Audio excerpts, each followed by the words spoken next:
at Castle Schnellingberg, here in the middle of snowbound Germany. And why? Well, we're here to see Iron Maiden, my favourite band in the world, and one of the biggest heavy metal bands in the world to ever come out of Britain. They're here in Germany. They've just finished their 7th studio album, appropriately titled Seventh Son of a Seventh Son.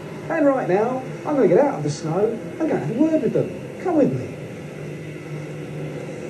I'm dreaming of a white, chilling moon.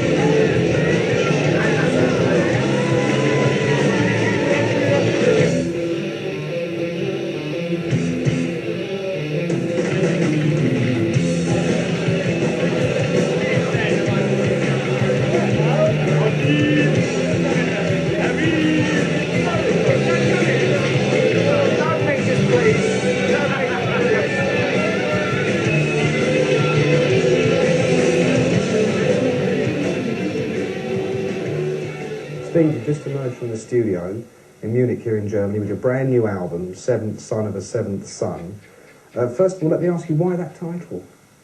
Well, it's a concept album, believe it or not. Yeah, sounds a bit ominous, doesn't it? But, well, originally I had the idea for a song called The Clairvoyant. When Doris Stokes died, just thought, well, it's a bit strange, you know, if she was a clairvoyant, I wonder if she could foresee her own death, you know. That sort of sparked me off with the song Clairvoyant.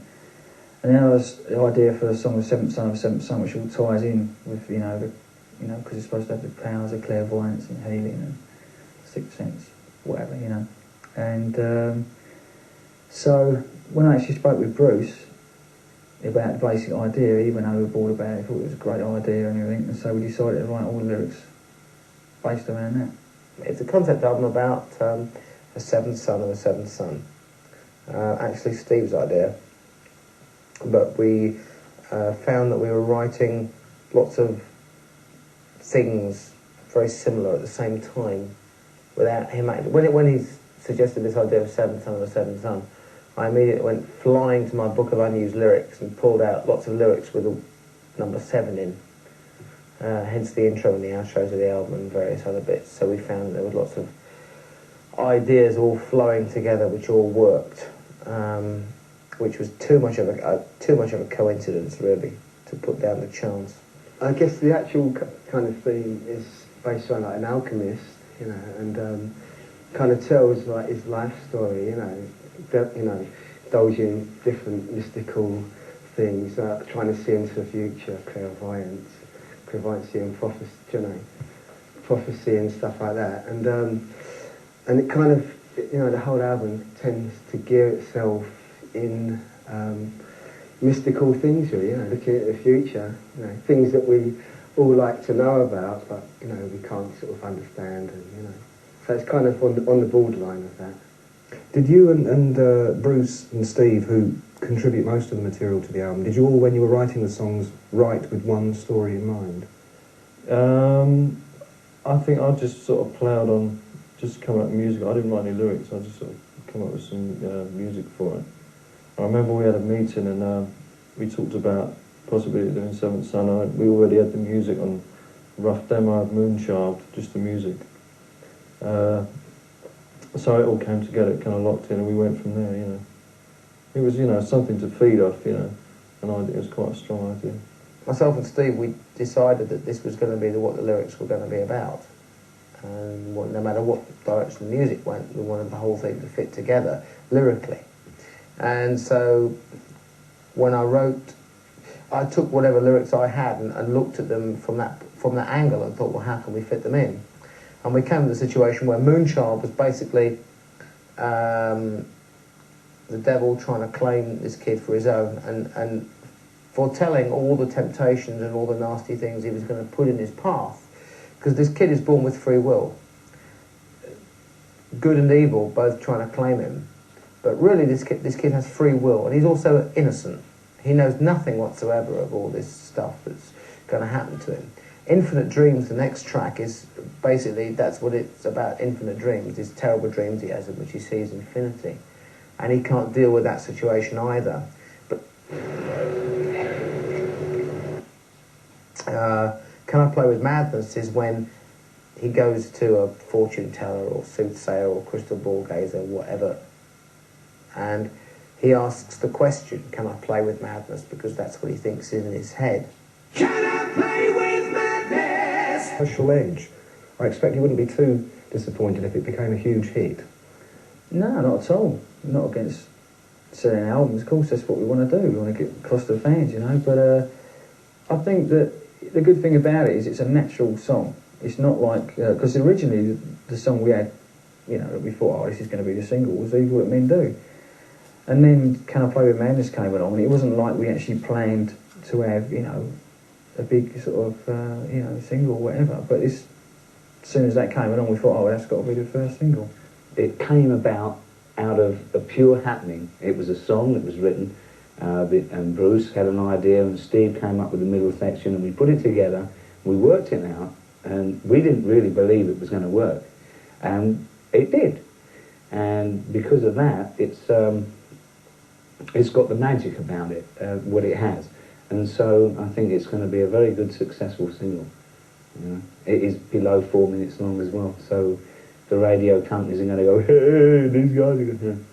What about the video? Apparently you're not in the video at all. Don't appear anywhere in the video. That's great, marvellous. I hate appearing in videos. Really? Yeah. Why? Well, because it's not acting and it's not music. It's pretending. We don't really enjoy doing videos unless it's actually... Like the Live After Death video was fine because they just filmed a show and we are doing what we, you know, enjoy most. But actually making videos as promo stuff, none of us really like it too much. And this was a good excuse to get out of it, really.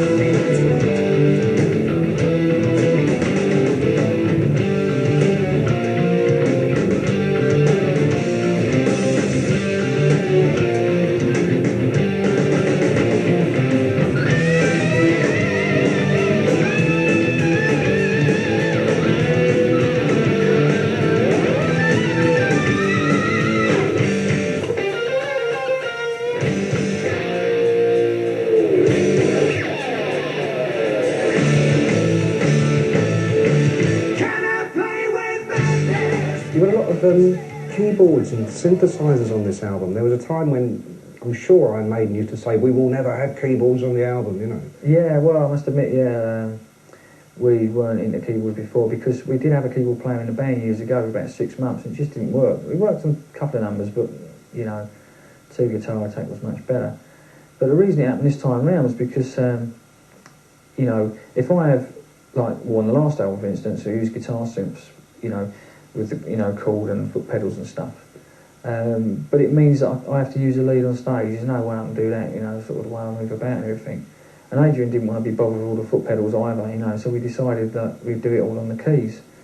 And we're going to get my bass roadie, Mike, to do the count, as he's known. Yeah, the D on the keys. Yeah, there's a guy on the craze. His nickname is the Count because he only comes out at night. He's a nocturnal sort of person. But he's also happens to be a very good musician, and being as there's a lot of keyboard parts on the album, not dominating keyboards, but stuff that needs to be there. Plus, I'm playing guitar synth as well, so it's going to be a bit of a handful to do it. But in a couple of songs, it's going to be essential that we probably do that. The band's next world tour starts in May, and as far as I understand, it goes on then for most of the rest of the year. Yeah. How are you looking forward to it? Yeah, well, it's been last August, I think we finished the tour. So it's been so long, it's like we want to, you kind of, you know, it's great after the tour, you can't, you know, you feel like it's nice to have a rest. You've had a great time playing. And so now we've been off for a while now, you know, so it's great, it's exciting. Like the album's just been released, you know, it's going to be released soon. And the whole vibe, you know, building up around it to get out on tour again, it feels great, you know, just to go out there and play live. What's the best thing about being on the road for you, Nick, personally? just playing. Just being there and getting up on stage with the guys every night and coming off stage and going, do you know what you did wrong? You just getting beaten up. You're going to be headlining this year at Castle Donington, of course. Last Castle Donington, when a manager came up to me, Rod, the infamous Rod Smallwood, and went, if you're going on stage with Bon Jovi, can you grab the microphone and tell everybody we're headlining here next year? I said, I'll try and make it look spontaneous, Rod. But we're going out for maybe 6 or 7 months on this world tour. And I miss being on stage to play for the people. And I'm right at the back of the gig, and seeing the the reaction and the attitude from everybody is absolutely magnificent. A lot of kids have said to me, when are we going to see like a really big show in England? And, well, the answer is now, because the show we're going to do for the European festivals is, of course, going to be as big, if not bigger, than the American show. You have to get into the spirit of it. I mean, we've done like Reading Festival before, and you go down there and it is the whole, you just pick up on the vibe of the day. And it's a spirit that you have to capture with festivals. You can't think, if it's, you can't go on like this is going to, if the sound's bad or something, you've got to sort of go with the attitude, I'm going to make it as best as possible and enjoy it, really, That's what music's all about, really, at the end of the day, You make your album, everybody accepts it, but being out there to play live is where it's all at. Are you also going to be doing the Monsters of Rock festivals in Europe as well? Yeah. That should be interesting as well. Again, each country we play, getting all the Maiden fans together, should be fantastic. All right, Steve, I'm really looking forward to it. Good luck with it.